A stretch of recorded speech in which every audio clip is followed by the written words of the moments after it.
Warning: this article contains full spoilers for the final episode of Solo Leveling Season 2. Even before Solo Leveling aired the Season 2 finale, the action didn't really feel like it could be topped, with Jinwoo's fight against the Ant King as the climax of the Jeju Island Arc. Episode 12 gave us one of the best anime fights we've arguably ever seen. So how does Episode 13 even try topping that? By ending things on a hopeful note, that's how. Instead of fans being left with a knot in their stomach wondering whether Jinwoo can ever return, he's going out on a high. And that's good news for us.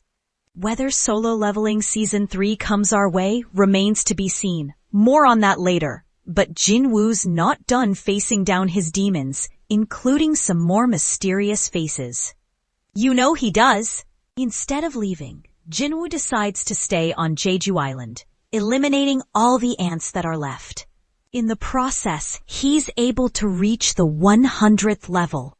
After, he decides to use shadow extraction on the Ant King's corpse, named Beru.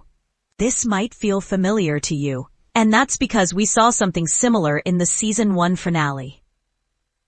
Jinwoo's final fight at the time was with the Blood-Red Commander, later extracting the shadow of Igris.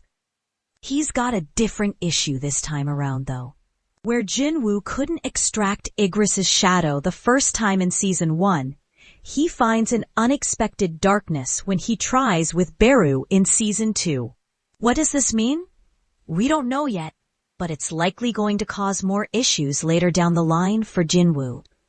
Because the Ant King was a soldier with a general rank, Beru is now easily the strongest soldier in Jinwoo's shadow army. Already he's showing immense loyalty to Jinwoo, essentially helping to destroy all the ants that are left on the island. You might remember that things got a bit hairy for Cha Hae-in in Season 2, Episode 12. She was pretty much cured by the elixir of life, but her condition was still deteriorating. Luckily for her, Jinwoo found a way around the problem, saving her life. Don't worry, she's completely healed now. Remembering the death of S-rank healer Min Byung-gu, Tusk was tasked with taking his corpse. From there, shadow extraction was used on Min Byung-gu's body, who becomes a show soldier. The shadow started to heal Cha Hae-in without even being ordered to, with Jinwoo terminating the extraction afterwards so Min Byung-gu can peacefully rest. It's deep, but it's also incredibly touching. Jinwoo once again saves them both from the remaining ants while leaving Jeju Island, meaning Min Byung-gu can get the respectful funeral he deserves. Good question. In a nutshell, we don't completely know. Our new beasts look like humans, appearing in front of the Knights Guild while they were doing recognition of the ants' chambers. They're clearly powerful, with one resembling the ice elves we saw in Season 2's first episodes. They put the hunters to sleep and easily move through gates, opening and closing them at will. It looks as though the beasts are following someone whose powers are tracked to the cave. Without a typical dungeon break, this is the first time we're seeing monsters appear outside gates in this circumstance. But of course, we don't know why. You might have also noticed Jinwoo's dad, Sung Yi-won, is brought back for the finale. Again, we've got no idea why, but he's keeping a close eye on the beast's movements. Earlier threats that were warned against throughout Season 2 may have something to do with this, but we're speculating. There is one way we can start to get some answers here, by reading the manga.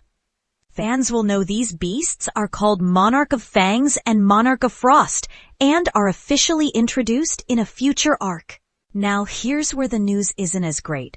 Solo Leveling hasn't officially been renewed for Season 3. However, we've got every reason to remain hopeful that it will. The first reason is a big one. In the original manga, it's the Jeju Island raid that acts as a catalyst for the bigger story Solo Leveling is trying to tell. We've still got no idea what's really going on with the game system, And understandably, the season 2 finale has left us with more questions than answers. As any good finale should, season 2's ending drip feeds us morsels of what's to come, steering us in the direction of the manga's endgame. Our mystery beasts haven't suddenly been introduced for no reason. For example, what do they want? What does Jinwoo's dad want? Will Beru overpower him or turn against him? And what is Jinwoo's next move now he's reached the 100th level?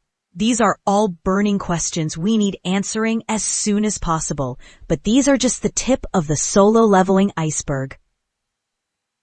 Solo Leveling is available to watch on Crunchyroll.